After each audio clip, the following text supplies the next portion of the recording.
Now in Thurrock, Dr. Rosie Campbell from Birbeck University and Professor Paul Whiteley, who's from the University of Essex. And Rosie, we tried to find some Lib Dem supporters today. Last time they polled around 11% in this constituency, but this time it's much lower. Is that indicative of the Lib Dems across the country? Well, I think if the Lib Dems have got a strategy of really focusing on the seats they want to hang on to, so if they've got no chance of winning in a constituency, they'll probably bust all their party members to a constituency they might win. It's probably why you can't find them. We saw, Paul, in those polls, in the latest polls, that UKIP are still very much ahead of the Lib Dems, although their support has dwindled a little bit. Yes, but I think it's possible that it might win 3 or 4 seats, including this one, actually. It's a possibility, and so what they've got, an advantage, which is a little bit below the radar screen, is they're working very hard by concentrating their volunteers in certain key constituencies, including this one. Yes. And that will give them an advantage, which isn't apparent if you look just at the national figures. They were talking about getting seats in the double figures. That seems to have gone away now, though.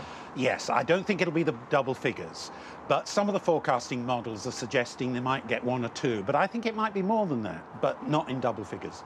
Now, Rosie, as we heard there, a couple of people we talked to, again, indicative of perhaps a bigger picture, have not decided yet, at this late stage, how they're going to vote. How does that tally with previous elections? Well, I think there are always a large number of undecided voters. That's been growing over time. You know, if you go back to 1970, 89% of people were going to vote for one of the 2 main parties. Nowadays, we've only got about 65% of people voting for the 2 main parties, and that vote is actually quite flexible. So a lot of people are making up their mind later on in the campaign, so there's still everything to play for. Do you think the way that the main parties are controlling their campaigns, perhaps a bit too much, is having a difference? Well, I think it's not very exciting for people. I think the party leaders particularly are not out there meeting and greeting ordinary folk, and that might be because they're scared of a Gillian Duffy moment or having an egg thrown at them. But actually it means it feels quite a remote campaign. I think it's different in Scotland. I think there is more face-to-face activity in Scotland. It's worth pointing out, south of the border, there have been a couple of slip-ups, and perhaps they've been amplified because the campaigns have been so controlled. Last night, people leapt on the fact that Ed Miliband stumbled off the stage when he was leaving the BBC Question Time audience. You know, I don't know if that really signifies anything. But also today, the Prime Minister, David Cameron, was speaking to some people and he made a bit of a verbal gaffe. Have a listen to this. Please make sure you do vote on May the 7th. This is a real career-defining, country-defining election that we face in now less than a week's time.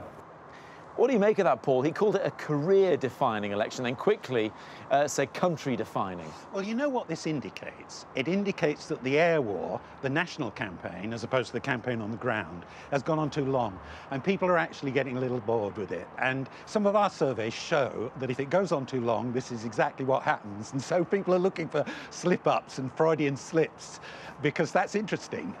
I wonder if Ed Balls has got that, because today he was trying to liven things up by doing some sort of line dancing.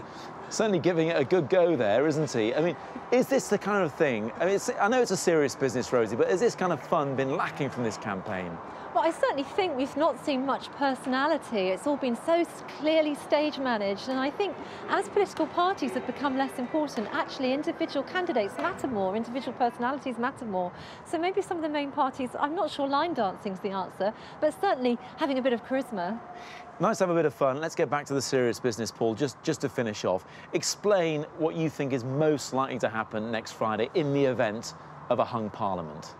I think most probably it will be a minority Labour government headed by Ed Miliband, with tacit, if not explicit, open support from the SNP and possibly the Liberal Democrats too. I can't see the numbers adding up for another Conservative Liberal Democrat coalition. I can't see it having enough seats to form a majority. So that looks like it's what's going to happen. So it'll make it very interesting. It certainly is. Paul, Rosie, thank you both very much indeed for joining me here in Thurrock this evening.